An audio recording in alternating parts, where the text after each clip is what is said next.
Alright guys, I'm here with Nigel Shaw from Stoller. He's actually my old man, so that's just full disclosure there. So we're just going to talk about a few of the Stoller products that might interest you and growing a broadacre crop. Copper and frost prevention, oxides versus chelates. You guys do a copper chelate? Is that Yeah. Yeah, so we frost prevention, very tricky subject, and just from the outset we've got to say that nobody's really cracked it, and there's a lot of different factors, so we've got to be a bit careful about it. But there has been some work done with foliar copper, and the theory is that the copper gets into the plant's cytoplasm, it knocks off the little bacteria that are living peacefully in there, and the bacteria is normally what provides the nuclei for ice crystallization, and you get very, very low. So a couple of litres of chelated copper before the frost event, preferably, so that you can try and prevent the ice nucleation, and I think you're much better off with a chelate. So basically a chelate is just a name where a metal ion like zinc or copper or manganese, which is positively charged, is surrounded by a compound which is negatively charged, and just prevents it from reacting with the soil or the plant surface that you sprayed it on. So they're very plant available compared to, say, an oxide. So oxides have been used for a very long time. They do work, but they're very slow in their action. So with frost, you haven't got weeks and weeks to wait. You need to be at it pretty quickly to get it on before the event, or at least days before the event, preferably more than that. Yeah. So if you spray your copper oxide onto the plant, yeah, I would say more than likely it'll be pretty good for your crop next year, because the oxide really needs, it's sitting on the plant surface, it needs some humidity or moisture, and it needs some temperature. So chemical reactions need temperature, and of course we're growing our crops in the winter, and it's pretty cool, and not a lot's going to happen. So I think really, if you want to give that a go, you should be looking at a chelate. So the Stoller, there's a whole range of chelates. We've got EDTAs, there's a whole family of EDTAs, there's organic type chelates. Stoller use phenolic acid chelate, and it's very plant available. So let's say from like a cost perspective, let's just say with the manganese chelate, Stoller or micromix, let's just talk about micromix. You would recommend 2 litres a hectare? Yeah, so micromix over the season of the crop. Yeah, so micromix is Stoller's triple, as they call it in the industry. So that's zinc, manganese, copper. It's 4:3:1 ratio. And our general rule of thumb recommendation for micromix is 1 litre of micromix per tonne of grain that you're aiming for. So if you're in a 2-tonne area, 2 litres, and you can split that with some down the tube or as a foliar. It works really, really well as a foliar. Where we had a trial last year as a foliar, the micromix performed really well. So let's just say that you could get an alternative of one of these in an oxide form, but for the same price you could do that at half the rate. Would you rather put half the rate of a chelate on, or go for oxide? You reckon you see a better result from a chelate? Absolutely. So a grower could actually set a cost target and then work out a rate from there and be comfortable that he's going to get something for it. Yeah, so I mean, oxides, we tend to be putting them on a pretty high rate, so it's quite common to see zinc oxide going on at 1 or 2 kilos a hectare. Yeah. And it's cheap, and it's not reactive, so you can mix it with anything. So that's one of the reasons that's been used so extensively. But it's high rates of copper, so in trial situations we've got as much as 2 kilos of copper per hectare, of zinc per hectare going in.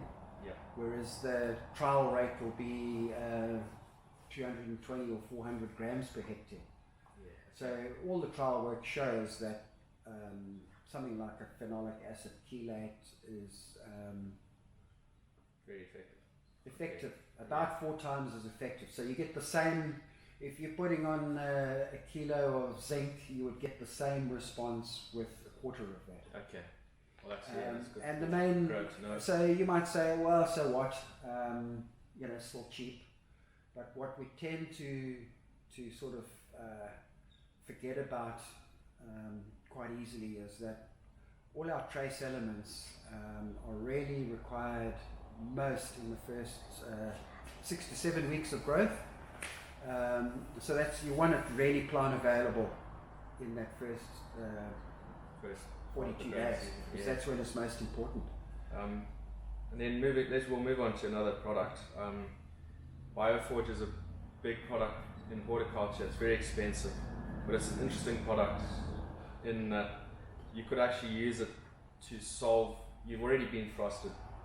Anecdotally, you could use this product the day after a frost to kickstart the plant again, and that's how Bioforge works. It's probably not going to be cost effective in broadacre, but it's just a good way to get to understand that product, and then it can be used as a seed treatment. So could you just talk about that process of spraying like after a frost and getting the plant to reverse its desiccation? Yeah, okay. So Bioforge is a Stoller patented product. It's a nutritional product, it's not a PGR. How it works, it manages the ethylene system in plants. So when plants get frosted or stressed with salt or heat wave or whatever, that's even a disease, the plant starts shutting down. As like with the frost, so the leaves go black, the cells are bursting, the ethylene levels go up dramatically to a level what we call stress ethylene. And ethylene is the plant hormone that starts shutting down plants. It starts the senescence phase where the plant thinks, well, I've got to make some seeds and survive another year. So what Bioforge does, it pushes the ethylene out of the mitochondria in the cells almost immediately from spraying. So if you've had a frost event, we do it in horticulture. If we had a frost event, the growers have got to get it on preferably within the first 24 hours of that event, and we generally mix that with a litre or 2 of zinc chelate, which just kickstarts the normal growth back in the plant. Yeah, just carries on with this normal growth. So it purges the ethylene so that the plant's not continuously shutting down. Yeah. If you don't treat it, the plant continuously shuts down, and then conditions might warm up a little bit later on in the season, but you've already done a lot of damage to your plant structure or heads. But frost is a tricky one. Of course, you could get frosted a couple of times. Yes, and you've got stem frost and head frost, and it's a cost. And it's a cost. So at the end of the as a seed treatment, so just gives everything, gets off to a flying start pretty much. Yeah. So the other way to use Bioforge is in the furrow or as a seed dressing at germination. Again, the actual process of germination is a stressful event, and especially on these years that we've just had where rains, the break of the season's a bit patchy. I think it's a no-brainer for canola. We've had results with it, but it's difficult to get growers to open their 25 kilo bag and treat it. With canola, where you're planting a couple of kilos of seed per hectare, it's very cheap. It works out at $1 a hectare for seed treatment. Yeah, right. And probably on the good years where it rains beautifully after seeding and everything comes up well, you're not going to see much benefit. But on a year like this, where if you drive around at the moment, you see very patchy canola. So if you use it, you're going to entice Murphy's Law into giving you a good season. Well, when you haven't used it and you've had experience with it, then you say, well, Murphy's Law, I didn't use it. No, I had a bad start. Yeah. So I think it's a really good option. It's basically 2.5 litres per tonne of seed. Yep. And you can put some zinc on there at the same time. Yep. So with the canola, what we've seen this year is, the growers have got some patchy germination. They're running around trying to assess, am I going to have to reseed, spray it out, or what am I going to do? And on the hybrids, you sort of the minimum you can get away with is 5 plants per square meter. Yep. What bioforage will probably do for you is get you to the 5 plus, whereas if you had 2 or 3, you could say, oh, maybe I've got to replant. Gives you that extra safety that you're going to get. It gives you a bit of an insurance, Yeah. for $1 a hectare. So that's not a big money spinner for us, but it certainly can save growers. So that's probably where, as a store, we should probably find a way to mix seed when it's needed, as a service maybe. Yeah, that's an option.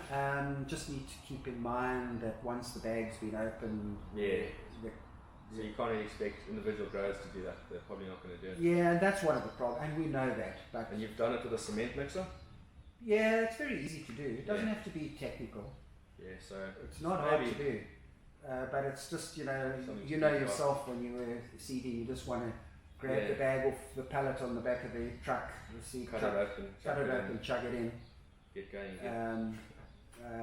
Certainly, I know Bruce regrets not using it this year, and he's had personal trial experience with it. Yeah, Bruce is my brother. And he said, oh, I really made a mistake, I was lazy, and I should have done it because it might have, it probably would have helped me better establishment. Just get a slightly better establishment in the bad spots. And then another product for an establishment product is CearStart, which is a high phosphorus starter fertilizer. It's a liquid. Yeah. So your seeder bar would have to have liquid capabilities, but you don't go on at a huge rate.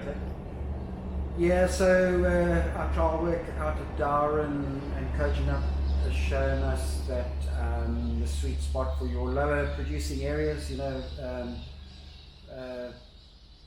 same belt that we're in here at Lake Grace, that sort of 2 to 3 ton, if you're lucky on a good year, 3 ton, but there's a lot of years we're in the 2 ton or below.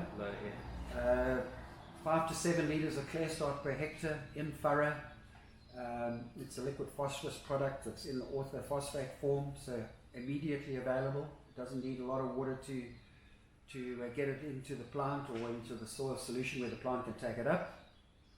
And probably the limiting factor is it's not directly compatible with Flexi-N, and we don't really want to place it in the Flexi-N position. We want it in the seed tube, so as your crop is germinating, as your seed is pushing up the seed radicle, it's straight into a starter solution. So it's 22% P. All the trial work shows it's 2 to 3 times and sometimes a little bit more efficient. So in other words, you can replace 3 kilos of P from your other sources with 1 kilo of P from CearStart. So that'll be interesting to anyone with the. So 5 litres is 1 kilo. So a lot of blokes, when they're getting new seeder bars, they're putting 2 kits on because there's a fair bit happening with non-wetting with SE14. Suppose you could, and you can mix it with SE14. At that rate, you can probably only need to refill the tank once a day or whatever. So you're not refilling that tank every refill, seed refill or granular refill. So it's not some blokes will find that interesting. Yeah, if you've got a tank, it can speed up. If you weren't using granular, like I believe, like in these marginal areas, the grower could go with his Flexi-N application and 5 to 7 litres of CearStart and get the crop in, and then you have the added advantage depending on farm conditions and that if you want to add micromix and. Okay. Because it's got 1% zinc in it anyway. Yep. And a trace of moly and cobalt. So you're getting the trace elements early when you need them. And 7.5% potassium. So it's an NPK starter, but it's high phosphorus starter. Yep. On your legumes, like paper beans and lupins. Yep. That cobalt and moly is really highly beneficial for getting the rhizobia going, because cobalt and moly are essential nutrients for rhizobium to grow. It's food for the rhizobia, basically. So it's got and where we've used it, you can see wherever you use CearStart on leguminous crops, you see much earlier nodulation and much more activity. When you cut them open, they're purple, they're cranking. Yeah, right. Oh, that's So yeah, it's a good option for in-furrow. In-furrow, and then you can add in some more trace elements because it's all our trace elements are compatible. So in-furrow, what rate would you look at? Litre hectare, or you put more in there? Well, again, 2 ton area, put a litre of zinc. So or maybe a litre up front and a litre foliar. At failure. Okay. When you're putting your first flexi on, when you're putting your first UAN on there. And you're getting a bit of trace elements to it as well. And it's very absorbable through the leaf. So, with Nye being down the road, they bought a shuttle worth of a container worth of shuttles of Micromix. And Stoller was able to give them a bit of a volume discount there. Yeah. So. Yeah, absolutely. So, I mean, everything in this game is volume. If you're buying a 20 litre, it's a lot more expensive than a shuttle. Than a drum or a shuttle. And if you're buying quantity, there's always a lot of room to negotiate. We're always keen to secure the business. So. And with CearStart, same thing. Is it all going to come in shuttles, or could you do bulk? Well, we sell a lot of bulk over in eastern states. Okay. If we had the demand, we'd do it in bulk. Okay. Certainly, it can be done, but while we're trying to get interest and get it going, head office decided to supply it in shuttles at the same price as it would cost to put it in a tank. So at least if it grows, you see with a tank, like a tanker, the smallest tanker is like 16,000 litres, and a B double is like 27,000 litres. So, if you want to try something, that's quite difficult to take that amount on the first year, whereas you can take a couple of shuttles. And everyone can try it at a later stage. So we organised that through David Gray. Yep. Where they get it sea freighted in, and we supply it at a tanker price. Better price, yeah. We supplied at the price that we would supply it if it was tanker. Okay. And tanker rates are always cheaper than even shuttle rates, and it's all about transport and container costs. Yeah, packaging and all. Because all our products, we like our shuttles and drums and that. The prices of those or the containers are all included in the price. Some companies will supply something and say, well, you've got to return the container, you've got to return the shuttle to get $100 back. Yep. Which doesn't happen often, and then you pay that. So our prices are container included. So, So and the other thing is, a pallet of 20s is only 600 litres for the same transport cost as 1,000 litres in a shuttle. Yeah. Or 22 shuttles in a container by sea is even more competitive. So with Nye being there, how many growers were involved in that? So they took a few growers? Yeah, that was more than one container, and there was 3 growers. 3 growers, yeah. So we could do something like that at the store. Yeah, if there's enough interest, we could try and get a better price down the road. Yeah. Yeah. Certainly, we can organise it through the Dave Gray system. Yeah.